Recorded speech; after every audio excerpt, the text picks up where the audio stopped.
entertainment, insights. Don't take life too seriously. Welcome to Brainsky Unleashed. Hello and welcome to yet another exciting episode of Brainsky Unleashed.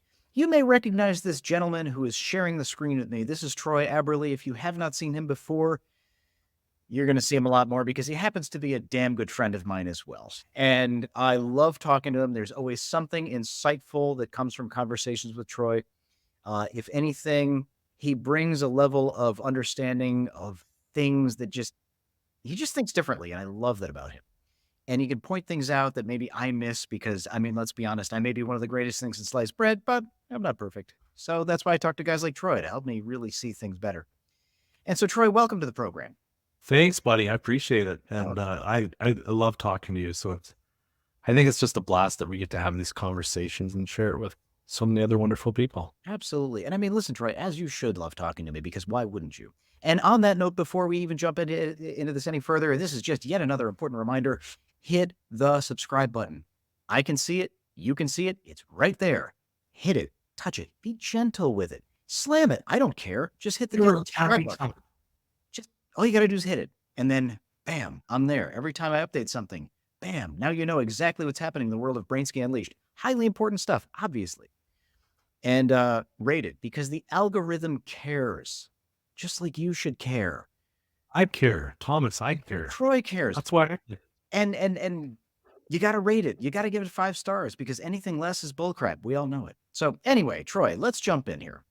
Before we started this amazing podcast, you and I were talking, and we were talking about some of the ways in which people will try and present things like, we talk a lot about education-based marketing and trying to help people understand things and kind of open their eyes to some of the problems that they have. But yet you mentioned it to me, and I think it's a very interesting, important point, which is, some people just don't like to be told that they're wrong or that they're missing something or that they have a problem. So let's kind of talk about this and figure out a way to overcome it. Well, I think, what, nobody likes to be pushed on the face, right? You obviously probably had that with your spouse or somebody that's told you you're wrong. And sometimes you listen, but a lot of times your first reaction is defensive. Especially if it's something you've only been taught a certain way to do things in which you created your paradigms from birth. But even as you go through business, you've researched or you've been taught or you've been mentored and guided in certain ways. And those certain ways is what shape the beliefs and habits that you have today. It's difficult when you're under this much stress because for a lot of business leaders, you take like over 80% of executives right now are having a real moment of burnout or close to burnout. There's a lot of pressure, cash flow, employee retention, where you're positioned for market share, profitability. I mean, there's just so many KPIs that we're throwing at leadership today. And so when you take all of that stress and you put that all into one, it gets heavy. Then to be told that you're doing everything you can, you're staying awake late at night, you're sleeping 4 hours, 5 hours, and your family's complaining you're never home and you don't get to go out with your favorite car or go get that burger on Friday because you're always under a lot of pressure and you have a lot of tasks. There's got to be nothing worse in the world than someone calling up saying, hey, you suck at your business. There's got to be nothing worse than that. And so what's your first reaction? Talk to my secretary. See if they get time for me, right? They try to put you off. They try to do different things that remove you from that conversation or about being put in a vulnerable state. So that's why I bring that up is I think there's a lot of that goes on behind the scenes subconsciously that we're not paying attention to. I mean, I can't argue your point because I think your point is probably quite spot on, frankly. But it's okay, now that you've got a really valid point, as a business owner, and I'm sure I've been that guy who would call somebody up and thinking I'm going to be, Mr. Hotshot salesman. And in the end, I'm probably getting shut down because I'm that guy going, hey, by the way, you suck at your business or, you're failing and I'm calling attention to it and it's rubbing you the wrong way. So what should I be saying? So let's kind of bring this down to a more personal level. Like, what should I be saying? What should this person who's listening to this podcast be saying? I think get back to the basics where people have forgot how to build rapport, really truly understanding who their ideal client is. it's something that I am so determined about, is really understanding that ideal client so that I can understand what truly does keep them up at night. What's preventing them from enjoying the other pieces of their life that they're not always getting to their fullest. Now, forgive me, because some people would say, Troy, I don't believe you on that. I'm actually having a really good life. That's true. But if I take time to actually get to know you and what are the things that are causing problems, maybe that leads into another conversation based on our framework. And what I'm saying is, if I can show statistically that there's challenges in certain areas of your business, and I can at least have the opportunity to say, could I give you a perception or an opportunity to see it through a different lens, just in case there's something little missing?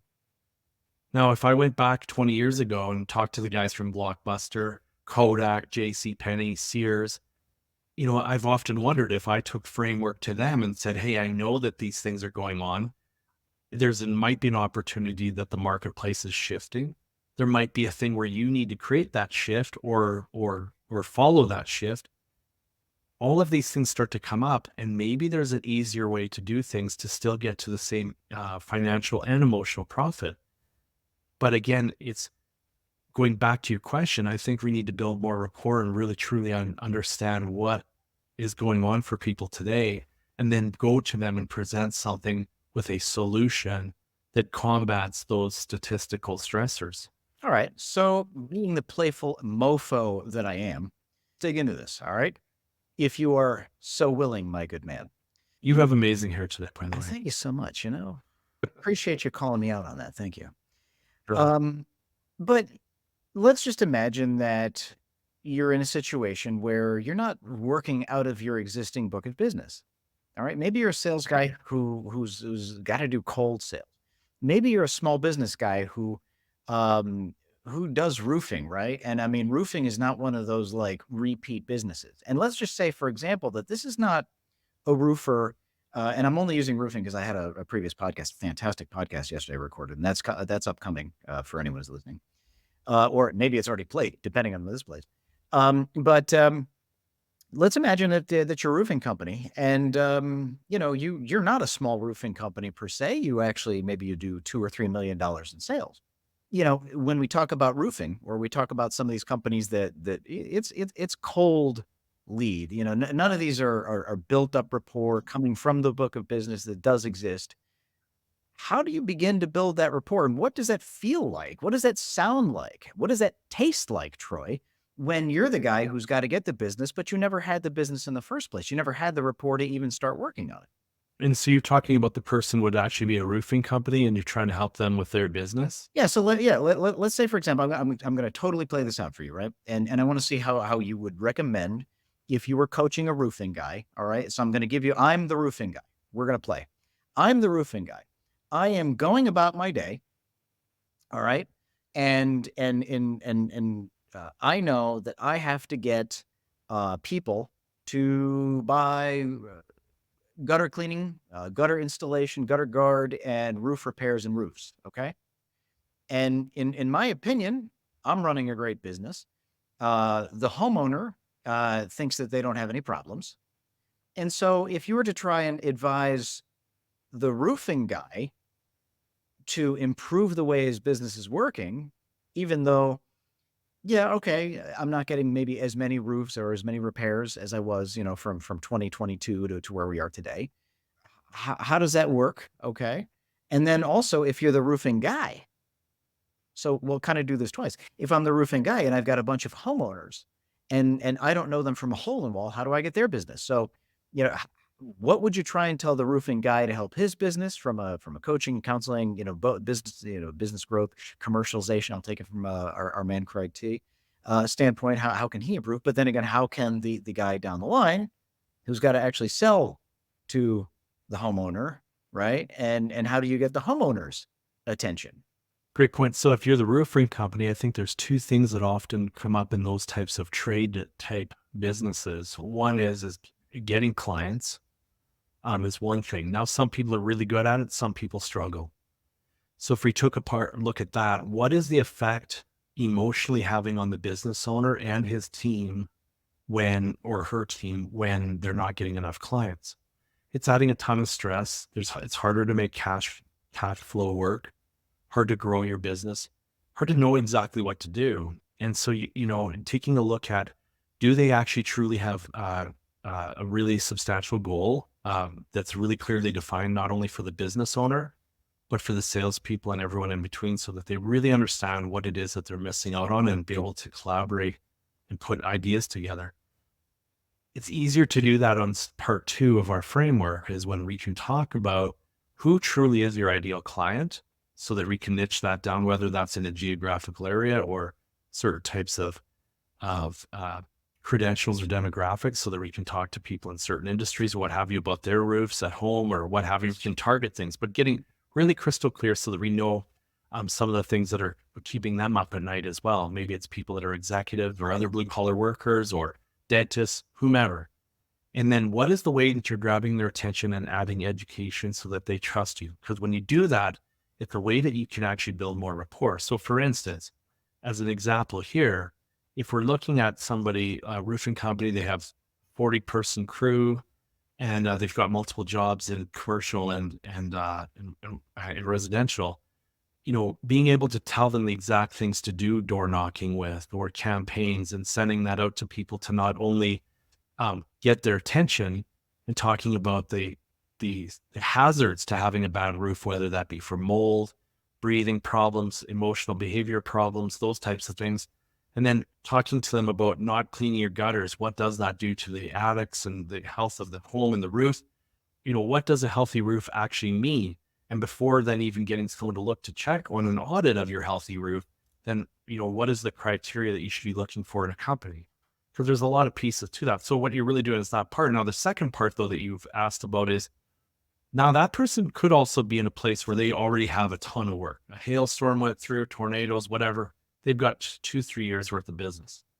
Now it's the challenge of, are you simply just doing roofs and trading time for money? Or do you have a system in place where you are the visionary, again, with those goals and those clients? But now, are you making sure that you've found each and every way of putting people into either a program or giving them an offer that gives them a value stack to not only do the roof, but maybe have an inspection service where you actually go into the attic to check out health, mold, insulation values, all of that, do gutters, maybe put up extra decorative lighting underneath the soffits, because, creating a happy home actually makes people want to come home and not hang out with their buddies. Like, it's just so many more things of an emotional experience that we can do, which add more money to each and every cart. But people forget about other things and adding more value that can have more emotional impact on those customers. That's interesting. So, I mean, I kind of like where you went there, and I want to kind of dig into that one a little bit, as far as now the position of the roofing company selling to the consumer, right? So, Mhm. roofing guy goes, okay, we need to get more consumers. Very hard to build rapport because you're coming in cold. But Yeah. you just basically went somewhere with adjusting the service type, right? Instead of just simply focusing on, gutters need to be cleaned, roofs need to not have holes, but you also went with something along the lines of, hanging lights and soffits to create a more impressive home effect, right? And then you took it to a level of an emotional connection to the home.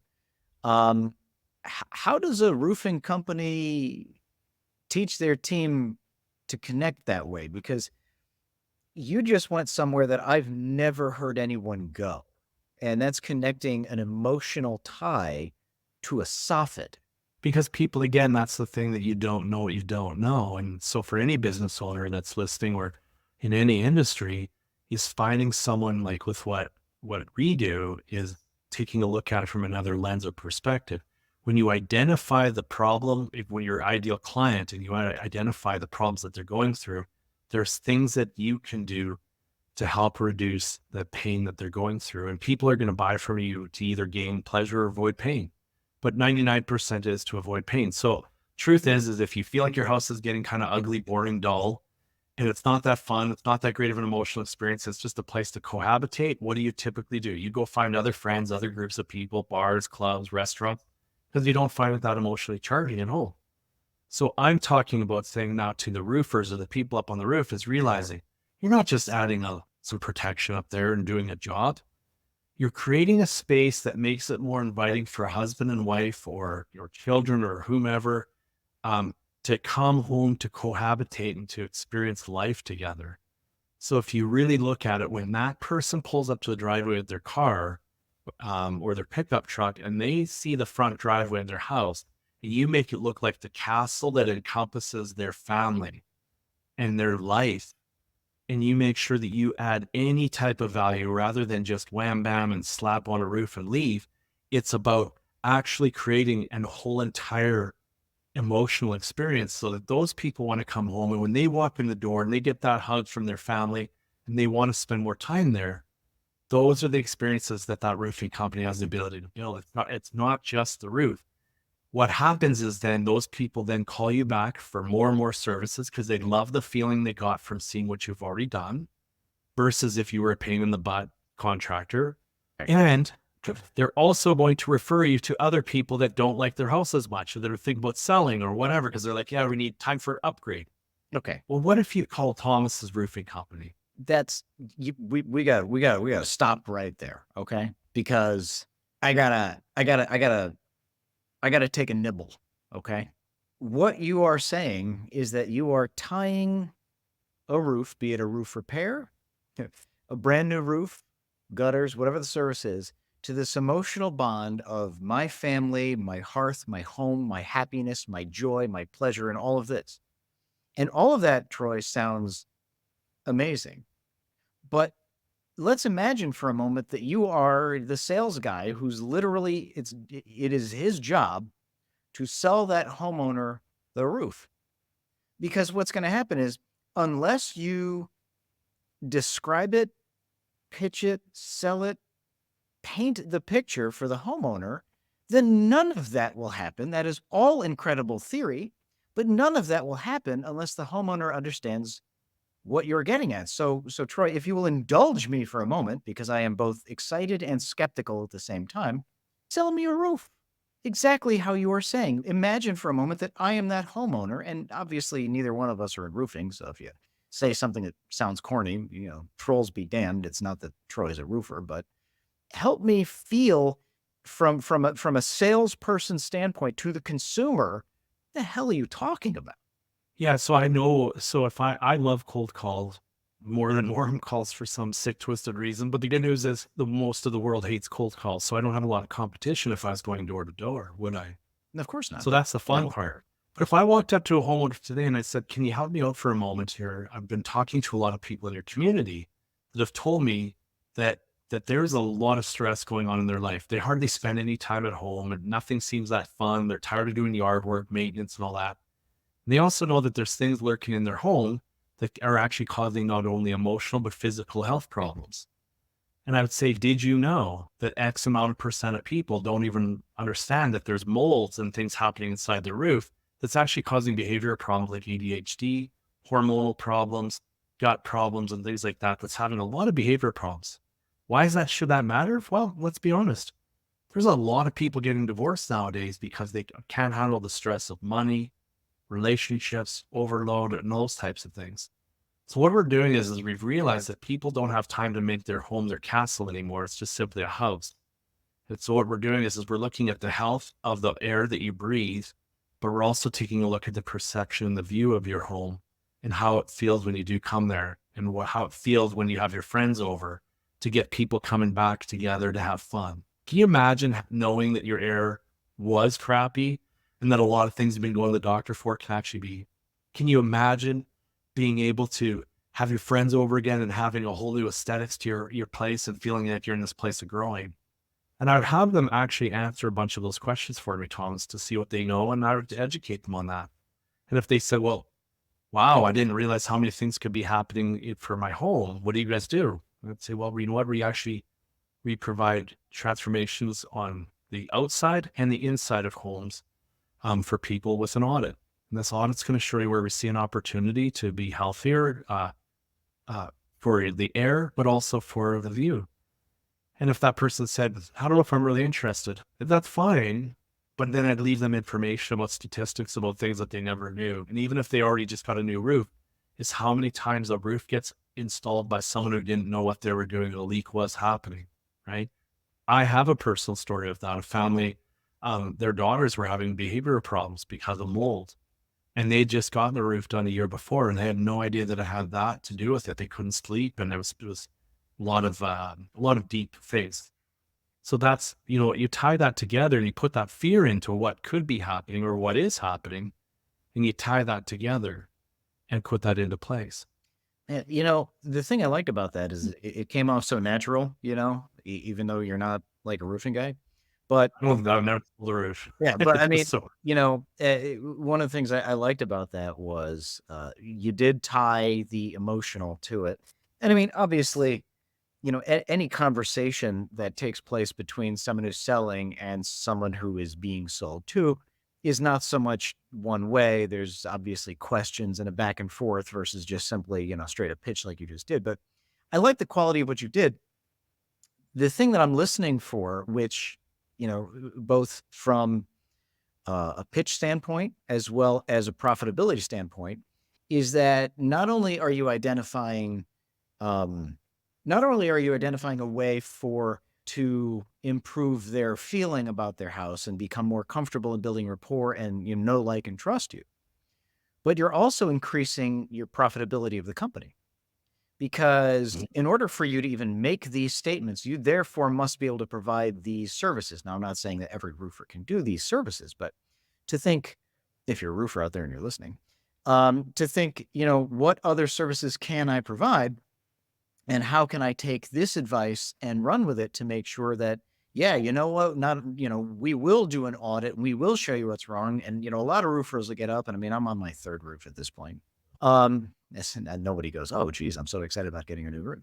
But mostly that audit involves some guy getting up on your roof, snapping some pictures of some really crappy shingles or some shingles that were laid out wrong, or maybe, a missing shingle here, or, bent shingle there, or missing, soffit or flashing or whatever.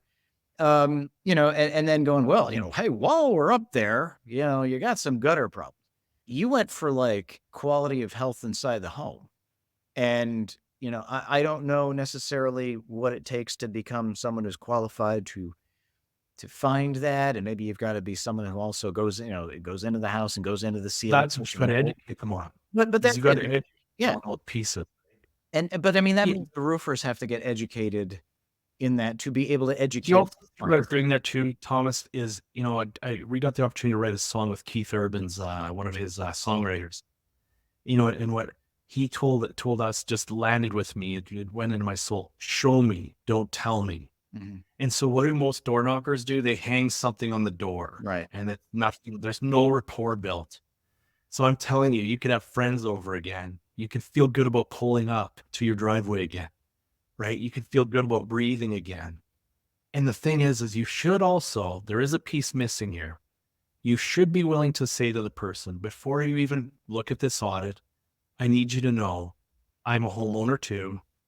And if there is one thing that I think is fully true that you'd resonate with me on, I know how you feel about contractors.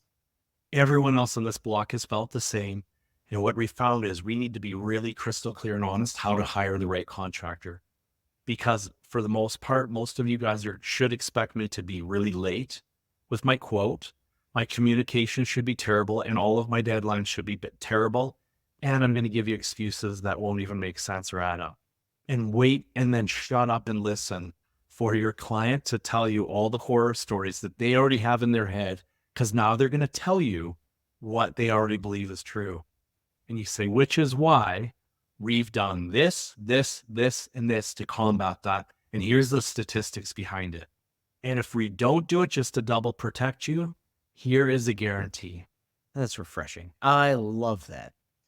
To the listeners, I want to give you a preview and let you know that Troy and my good friend Craig, we are all teaming up, and we're actually going to be holding sessions just like this. But instead of me being the one who's going to say, "Hey, hypothetically, here's a roofing company," we're actually going to invite people on these calls, and we want to actually just on Monday mornings help them. Just take someone's problem and work on solutions.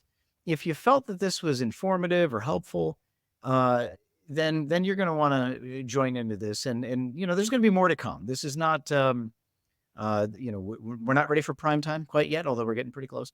But this is a really great opportunity for people who can see exactly what just took place and go, you know what, I would love to have that for my business. I know that I'm struggling with X, and wow, that was really awesome what Troy just did. And I mean, I could do that too. But the great news is it You need doesn't. to prepare me properly. Well, I mean, I'm pretty good at that. I don't want to lie, but No, I to have we do Troy. this each and every day. So Yeah, that, I mean, this is what makes it but exciting. that's it, is, taking someone, or taking a group of people like, Troy and Craig and myself, and providing just the coaching services, not at an exorbitant, eye-popping cost. Yes, would we be available for eye-popping costs for amazing, boutique levels of service, buying getting the Ferrari level of service? Absolutely. But at the same time, man, there's so many people who have issues, they have problems, and these things can be worked on, and people can learn from others. And this is something I'm really excited about, this project coming up. So more to come on that. In the meantime, Troy, we're beginning to wind down the clock here. Is there anything that you would like to kind of talk to the audience about? Give them any bit of wisdom, share with the audience? This is going to seem so off topic, but I want you to take a look at three things.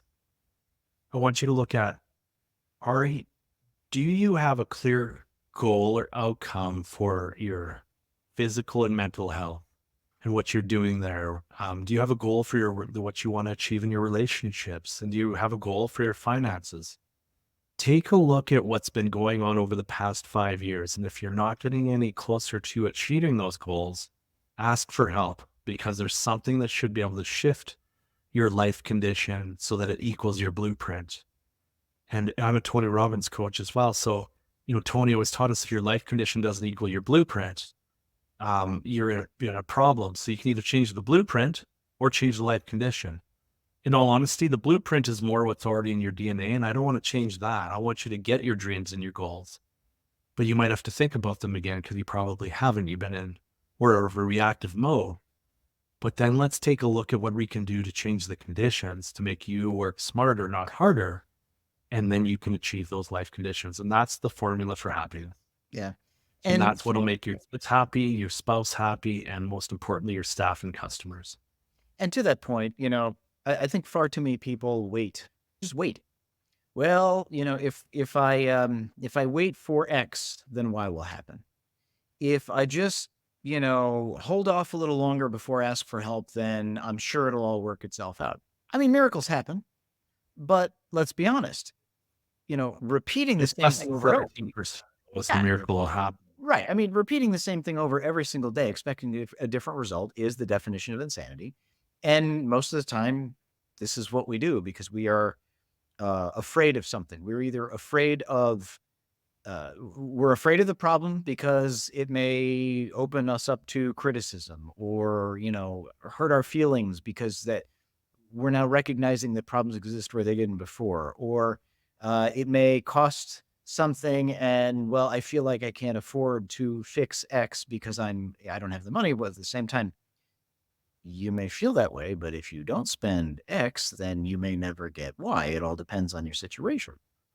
And so, yeah, I think that that's a really important point, Troy, that you're making, which is you're going to have to change that. That you cannot be hungry for a solution if you haven't identified a problem. Yeah, and So you sometimes have to be open. And if you're not, that's okay. yeah, I'm just telling you that otherwise we'll be telling you what we think versus what you bringing to us what you know.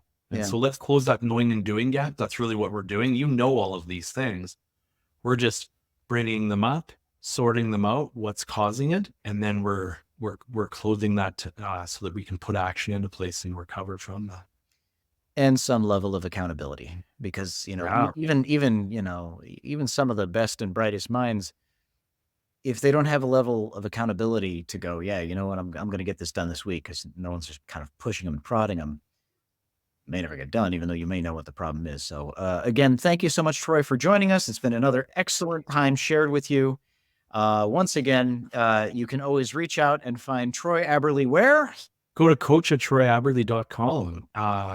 is exactly where you can go. TROYABERLE. Absolutely. You can You should find him find there. an easier email address. I know. And he's all over social media. You can't scroll through the internet without running into a picture of Troy, I swear. It's either that or it's just The my girl is actually handsome. I have to say, I'm really impressed. hard to argue such a fact. But it is a thing, when you have a feed like mine, all you ever look at all day is Troy. And it's so anyway, with that note, once again, please hit subscribe. Don't forget to leave us 5 stars, write an amazing review. Sharing is critically important if you like what was just produced. Make sure that you share it. Thank you once again for being loyal listeners, and we're going to catch you on the next episode.